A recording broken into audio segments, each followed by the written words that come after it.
Selamat pagi Pak Wahyu. Pagi. Jadi kan langsung masuk ke pertanyaan atau Silakan, kan masih mau dipotong. Oh iya. Pak Marmo ini menjabat sebagai kepala perpustakaan dari tahun berapa sampai tahun berapa? Saya memulai menerima tugas bulan Februari tahun 2012. Oh, Ya, jadi mengapa Februari? Karena normalnya atau secara normal rutin memang dibuat oleh universitas pergantian pejabat atau memulai jabatan itu jika bukan Februari maka Juli. berarti setiap tahun Dalam semester satu tahun ya? itu periodenya seperti itu. Oh, Ya. berarti selesainya juga 1 Februari juga ya Pak? Iya. 2024. 31 Januari. Oh 31 Januari Berakhirnya kan 2024 ya? karena mulainya kan satu yang baru Ya. 1 Februari maka berakhirnya 31 Januari 12 tahun 12 ya Pak? tahun Ya. ya. Sama 12 tahun itu ada perubahan yang signifikan gitu nggak Pak? Kan kayak misalkan dari komputernya atau dari mungkin fasilitas perpusnya kayak gitu. Ya bersama dengan teman-teman saya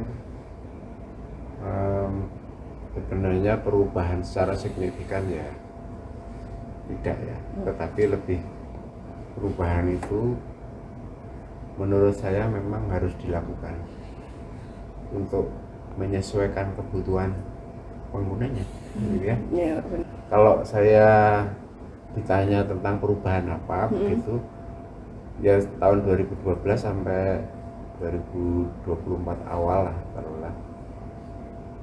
Karena saya tidak pegang data tapi berdasarkan ingatan saya kira ada yang memang kemudian kita ubah. Hal yang saya ingat perubahan yang kami dengan teman-teman lakukan itu antara lain adalah pendekatan kepada pengguna perpustakaan tentang suasana ruangan. Pada awalnya tahun 2012 itu menurut saya masih mainstream perpustakaan konvensional yang masuk perpustakaan, di dalam perpustakaan itu orang harus diam, duduk, tidak boleh ngobrol, dan itu menjadi pemikiran kan, karena pasti akan kontroversial antara kebutuhan mereka dengan yang diinginkan perpustakaan kalau kita tidak mulai berpikir bagaimana mengakomodasi keadaan itu. Maka kemudian hal yang kemudian kami pikirkan adalah nampaknya kita perlu membuat situasi yang berbeda, meskipun mereka milenial, meskipun mereka itu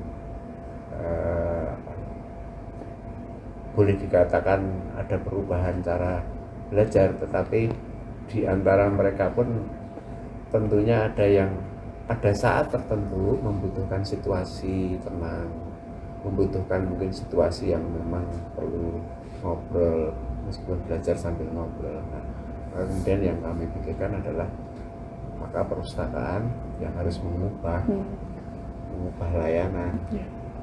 Nah, kalau seperti itu berarti kita perlu menyediakan tempat untuk mereka yang sedang ingin belajar tenang, menyediakan tempat untuk mereka yang mungkin mau belajar bersama sambil ngobrol. Nah, maka kita buatlah ruangan-ruangan yang menurut kebutuhan mereka. Lalu kita buat misalnya ada silent room,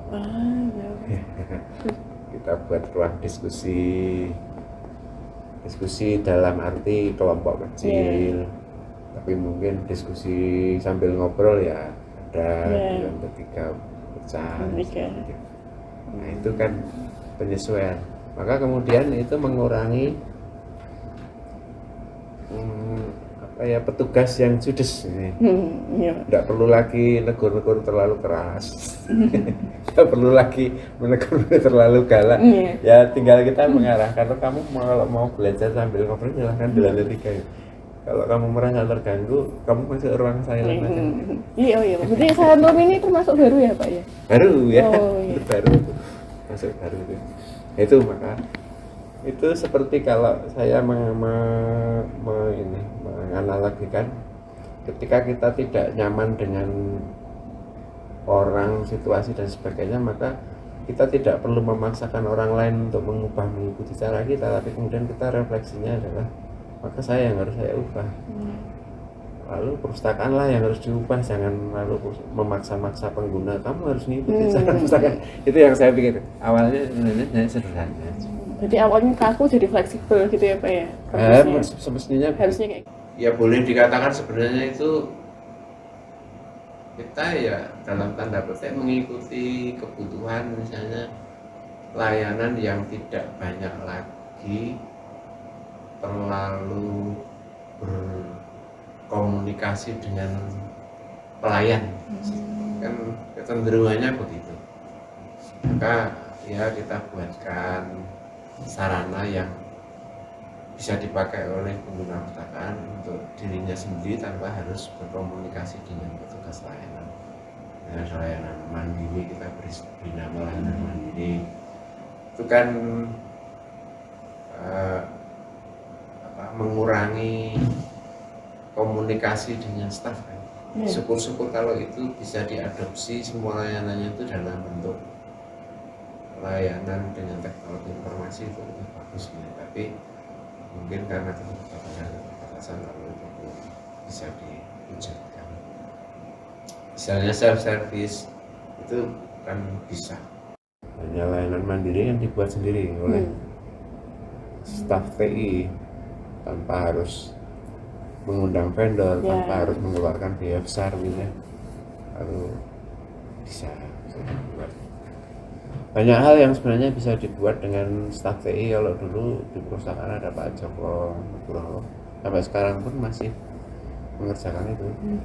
Nah, tapi karena antara dikejar kebutuhan dengan keterbatasan orang ini yang memang tidak bisa langsung semuanya berubah. Gitu pengalaman kami gitu. Sehubung dengan itu, apa mungkin syarat atau amanah ya Pak untuk periode yang baru itu apa Pak? Tantangannya lebih berat lagi ya. Tantangannya lebih berat lagi karena kecenderungannya kan orang harus lebih cepat mencari informasi. Kalau ditunda-tunda mereka tidak suka. Maka yang cepat dan mudah itu sekarang ada di dalam bentuk digital. Buku. Ya entah buku, entah informasi apapun. Kalau saya misalnya tanya sesuatu, saya kan lebih cepat tanya Google daripada tanya orang benar Pak. Nah itu kalau mau diadopsi begitu. Jadi kalau perpustakaan bisa mirip-mirip Google, kamu mau cari apa di perpustakaan sana Dharma, tanya websitenya misalnya, langsung terjawab, kan lalu orang suka. Iya Pak. Tapi kalau membuka website aja tampilannya masih seperti kemarin, saya tanya nggak dijawab, ya lalu ya ngapain? Itu saya kira contoh-contoh itu ya itu tantangannya lebih ke sana. Lebih ke teknologi gitu. Maka kalau bisa misalnya menampung semua informasi yang disediakan di websitenya perpustakaan itu pasti mereka suka. Saya jamin itu. Saya mau tanya, saya mau cari buku, ada. Saya mau cari artikel ini, ada. Kan begitu kan? Karena kebutuhan pokok ketika belajar Sarana Dharma kan itu. Nah, itu kalau bisa diadopsi menurut saya bagus ya. Tapi ada nggak Pak kayak pengalaman paling menarik atau kesan paling menarik selama menjabat itu kayak kayak core memory gitu? Pengalaman paling menarik ya? Iya. Apa ya? Pengalaman paling menarik. Pengalaman lucu, pengalaman apa gitu? Iya lucu masuk sih Pak atau apa ya? Atau kok menarik, menarik itu bisa menyenangkan, bisa menyedihkan. Iya, menyedihkan. Iya Pak. Yang paling menarik itu bukan menyedihkan tapi mungkin itu realita ya, mengajak teman-teman untuk ikut mengikuti pemikiran ke depan inovatif itu tidak mudah, bagi saya itu menarik. Maka kita harus berjalan bersama gitu. Ada yang cepat, ada yang lambat, ada yang kayaknya ya biasa-biasa. Nah, itu menarik itu. Kalau menarik dalam arti layanan ya menariknya itu mungkin agak lucu tapi ya menggelikan. Itu misalnya ini konkret, kalau ada mahasiswa tanya misalnya koleksi skripsinya di mana, itu menarik ini pertanyaan saya. Koleksi skripsinya ada di digital. Iya Pak, masih Itu banyak Pak menarik, itu. menarik. Iya. Buat saya pertanyaan itu menarik ya. Ya sudah ada dalam digital, lalu cari di website aja. Ya, masih banyak yang Lebih lain. lucu lagi misalnya kalau zaman lalu-lalu kan orang datang ke perpustakaan lain itu mau mencari skripsi. Jadi misalnya dari luar kota ke Jogja, ke Sanat Dharma mau mencari skripsi tercetak. Oh enggak ada Nggak ada, lagi. udah. Itu menarik. Iya, iya. Itu lucu gitu kan itu kan lucu. Masih banyak ya Pak sampai sekarang Pak. itu. Masih Aduh. ada yang seperti itu. Itu saya alami ketika tahun 90-an saya juga gitu. Ke Jakarta cari sumber informasi gitu ya. Itu benar terjadi deh. Tahun 90-an misalnya saya mau mencari buku penelitian tuh harus ke Jakarta mencari di sana. Menurut saya zaman sekarang udah nggak boleh. Yang menarik yang seperti itu masih ada lah, mungkin 4-5 tahun yang lalu masih ada yang bertanya, atau 3 tahun yang lalu ada yang bertanya koleksi skripsinya ada di mana. Sampai sekarang Pak sebenarnya itu ada Pak. Pengalaman saya Ya, di seperti pelayanan itu. ini. Seperti itu. Itu kan menarik, lucu gitu. Tapi tidak serius sebenarnya. Iya. Menarik tidak serius ya kayak gitu. Tapi sekarang masih ada. Masih. Yang menarik itu yang saya alami.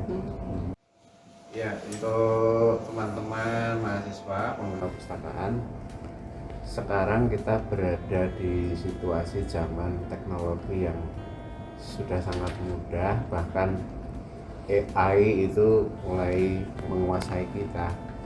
Tapi pengalaman saya yang singkat dengan AI itu Anda bisa tersesat kalau tidak memiliki kemampuan literasi yang bagus ya. Saya sudah membuat bukti dalam sebuah topik kecil, membuat definisi atau mencari definisi pengertian dasar dari AI itu ternyata ada pengertian yang melenceng dari pengertian standar topik yang saya gunakan. Maka kalau Anda ke perpustakaan, semua sumber yang disediakan itu sudah diseleksi, sudah dipilih, bagaimanapun itu lebih baik daripada sekedar mencari di AI, di Google yang barangkali perlu evaluasi lebih mendalam atau evaluasi lebih baik dari penyedianya atau kita sendiri. Jadi bagaimanapun perpustakaan itu tetap bisa menjadi penyedia sumber yang lebih baik, lebih akurat dan bisa dipertanggungjawabkan daripada sumber-sumber yang mungkin perlu dipikirkan ulang evaluasi sumber. Begitu saja. Terima kasih. Ya, terima kasih Pak.